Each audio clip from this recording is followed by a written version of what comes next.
नमस्कार छात्राओं। पिछले वीडियो में हम डिस्कस कर रहे थे गर्भावस्था के कष्ट और उनके उचित उपचार। आज भी हमारा टॉपिक है गर्भावस्था के कष्ट और उनका उचित उपचार, क्योंकि सभी पॉइंट्स हम पिछले वीडियो में नहीं क्लियर कर पाए थे। आज का पहला पॉइंट है फ्रीक्वेंट यूरिनेशन, यानी बार बार उसे टॉयलेट के लिए जाना। वैसे तो ये गर्भावस्था का पहला संकेत भी होता है कि बार बार उन्हें टॉयलेट के लिए जाना होता है, लेकिन गर्भावस्था के अंतिम 1-2 सप्ताह में बार बार टॉयलेट जाने की प्रक्रिया उनकी बढ़ जाती है। क्यों? इसका कारण होता है कि अंतिम सप्ताह में जैसे जैसे गर्भस्थ शिशु का आकार बढ़ता जाता है, वैसे वैसे उसका दबाव नीचे यूरेथ्रा पर पड़ने लगता है, जिससे उसे जल्दी जल्दी यूरिन के लिए जाना पड़ता है। इसके लिए हमें क्या ट्रीटमेंट लेना है कि आहार की में अपने पानी की मात्रा को कम तो न करें, लेकिन बार बार थोड़ा थोड़ा मात्रा में उसे पानी लेना चाहिए। दूसरा, सोते समय यानी सोने के कम से कम 1 घंटे पूर्व भी अपने जितने भी लिक्विड डाइट जो भी उसे लेनी है, दूध है, पानी है, उससे पहले ही ले लेना चाहिए। क्यों? अगर वो सोते समय पानी ज़्यादा पिएगी या बिल्कुल दूध पीने के बाद तुरंत सो जाएगी तो क्या होगा, उसे बार बार रात में उठ के जाना पड़ेगा और ऐसे में उसकी नींद में भी खलल पड़ता है, यानी नींद में व्यवधान हो जाता है और ठीक प्रकार से सो नहीं पाती है। लेकिन जब हम प्रॉपर विश्राम की स्थिति में होते हैं तब इसमें थोड़ा सा कंट्रोल रहता है।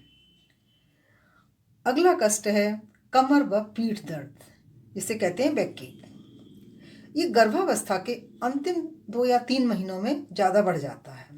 इसमें माँ के कमर में दर्द रहता है और उसकी पीठ में दर्द रहता है। इसका भी मुख्य कारण होता है कि गर्भाशय का बढ़ना। जैसे जैसे गर्भवती का गर्भाशय बढ़ता जाता है, वैसे वैसे ही उसके बैठने के आसन में परिवर्तन होता जाता है।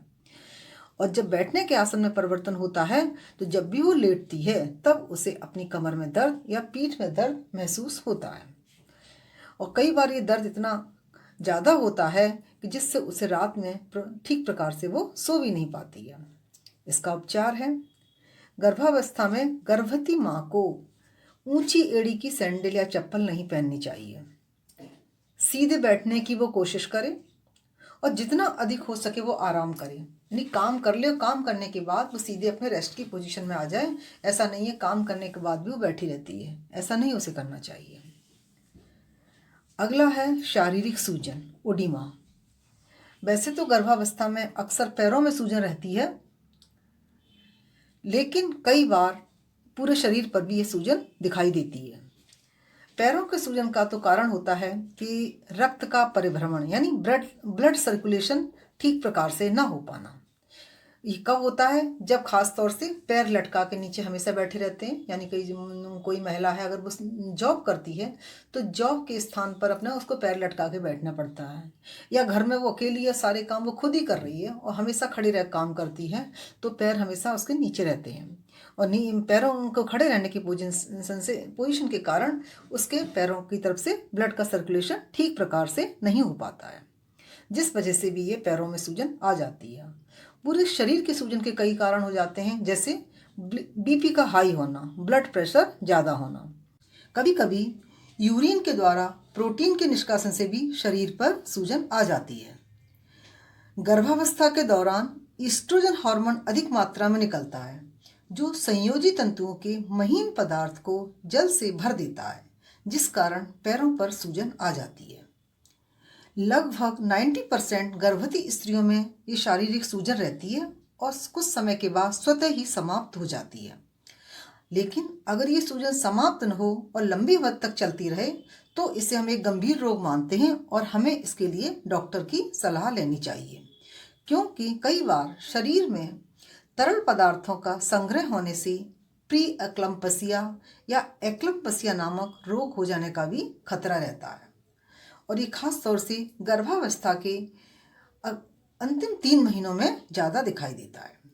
इसका उपचार है, आहार में नमक का सेवन कम कर देना चाहिए या टेबल सॉल्ट का प्रयोग बिल्कुल नहीं करना चाहिए। पैरों को ऊपर उठा के रखें, आराम देने तथा विश्राम करने से पैरों में रक्त प्रवाह बढ़ता है, यानी ब्लड सर्कुलेशन बढ़ जाता है और सूजन की स्थिति धीरे धीरे समाप्त हो जाती है। सोते समय भी अपना मोटा तकिया पैरों के नीचे लगा के रखें, जिससे काफ़ी इसमें आराम मिलता है। नेक्स्ट है शिराओं का फूल जाना। शिराओं का फूल जाना, जो वेन्स होती हैं उनका फूला हुआ दिखाई देना। यह कष्ट भी गर्भावस्था के अंतिम 3-4 महीनों में दिखाई देता है। खासतौर से जो गर्भवती माँ होती है उसके शरीर के निचले भाग यानी गुदामार, पैरों की शिराएं अक्सर फूलकर मोटी हो जाती हैं और इसका कारण होता है गर्भस्थ शिशु का दबाव जब पेड़ों पर पड़ता है, जिससे नीचे के भाग में स्थित शिराएं जो होती हैं, जो स्किन के ठीक नीचे होती हैं, उनमें सूजन आ जाती है। ये शिराएं देखने में नीले बैंगनी रंग की तथा गांठ वाली हो जाती हैं। इन शिराओं की नलियां पतली होती हैं और इनके फटने की भी संभावना होती है और अगर ये शिराएं फट जाती हैं तो अंदर ही अंदर इनमें से रक्तस्राव होने लगता है। कभी कभी स्राव में आंतरिक थक्का भी उत्पन्न हो जाता है। हालांकि ये समस्या सभी महिलाओं में लगभग नहीं होती है, लेकिन भी 5 से 10% महिलाओं में ये समस्या देखने को मिलती है। इसका उपचार है कि जब भी गर्भवती स्त्री उसे ऐसा महसूस होता है कि उसकी शिराओं में सूजन आ गई है या शिराएं उसकी फूल गई हैं, तो बिस्तर से उठते ही अपने पैरों पर कोई पतले कपड़े की पट्टी बांध ले, दोनों पैरों पर, या कोई टाइट से सॉक्स पहन ले पूरे पूरे पैरों को जो कवर करती हो, और ये पट्टी सुबह उठते ही, बिस्तर से उठते ही अपने पैरों पे बांध ले और जब शाम को बिस्तर पे सोने जाती हो तब उस समय उसे खोल के रख दे। पर ये पट्टी बांधते समय उसे ध्यान रखना चाहिए उसकी गांठ इतनी टाइट ना हो, इतना कस के न बांधे जिससे ब्लड सर्कुलेशन ही रुक जाए। पैरों को हमेशा ऊंचा उठा के रखें, खास तौर से जब वो आराम करती है तो उसके पैरों के नीचे तकिया लगा हो। कभी भी पैरों को लटका के ना बैठे, अपने पैरों के नीचे कोई सपोर्टर रखे अगर वो टेबल चेयर पर बैठ के काम करती है, और जहाँ तक हो सके अपने पैरों को आराम दें और पैरों की मसाज करवाएं। अगला है अल्प श्वास यानी शॉर्टनेस ऑफ ब्रीथ। ये कष्ट भी अक्सर गर्भावस्था के अंतिम 3 महीनों में देखने को महिलाओं में मिलता है। जब वो अक्सर सीढ़ियाँ चढ़ती हैं या तेज तेज चलती हैं, कोई भी शारीरिक कार्य करती हैं, तो उनको ऐसा लगता है उनकी सांस फूल रही है, यानी वो धीरे धीरे सांस ले पा रही है। इसका मुख्य कारण होता है जैसे जैसे शिशु विकसित होता जाता है और वो पूरे शरीर में अपना स्थान फैला लेता है, वैसे ही उसे अल्प सांस का उसे अनुभव होने लगता है। अगर उसे ज़्यादा परेशानी है तो इसमें उसको डॉक्टर की भी सलाह लेनी चाहिए। इसका उपचार है ज़्यादा थका देने वाला या परिश्रम युक्त वाला काम उसे नहीं करना चाहिए। सीढ़ियाँ हमेशा धीरे धीरे चढ़नी चाहिए। अंतिम महीने में, अंतिम जो 2 महीने होते हैं, उनमें उसे तेज तेज चलना और तेज तेज दौड़ना भी नहीं चाहिए। अंतिम 3 महीनों में उसे साइकिल चलाना, तैरना, ऐसे जो व्यायाम होते हैं उसे बिल्कुल बंद कर देने चाहिए।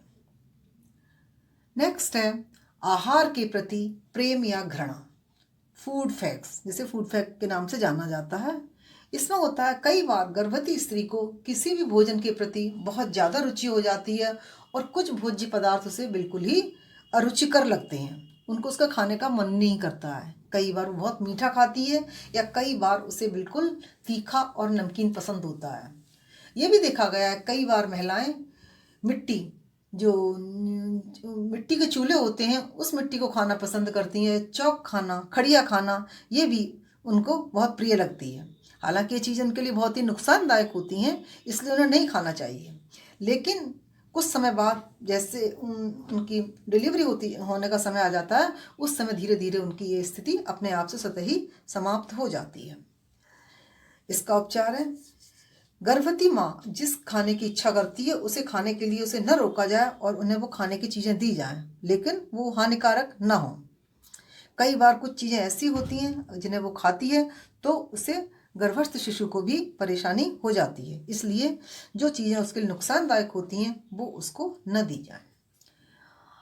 अंत में है योनि स्राव, वेजाइनल डिस्चार्ज।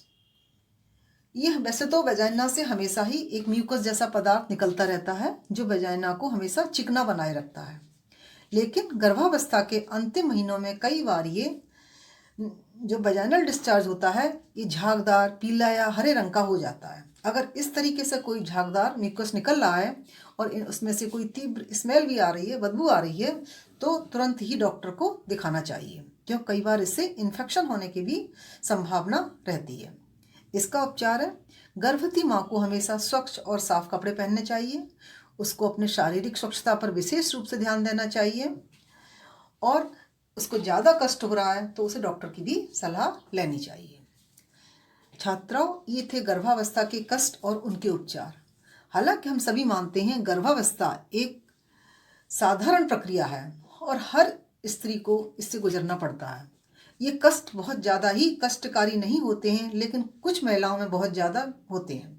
तो पूरे 9 महीने ऐसा नहीं है कि हम बेड रेस्ट करें और इनको कष्टों को मानते हुए डॉक्टर के पास ही जाते रहें। कुछ ये कष्ट बताए हैं कि जैसे स्वतः ही समाप्त हो जाएंगे। आप हल्का व्यायाम करेंगी तो कुछ कष्ट ऐसे होते हैं जो धीरे धीरे टहलने से, हल्का काम करने से स्वतः ही समाप्त हो जाते हैं। बार बार थोड़ा थोड़ा भोजन खाएंगे, बैलेंस डाइट लेंगे, शांत चित्त रहेंगे तो अपने आप स्वतः ही धीरे धीरे ये परेशानियाँ दूर हो जाती हैं।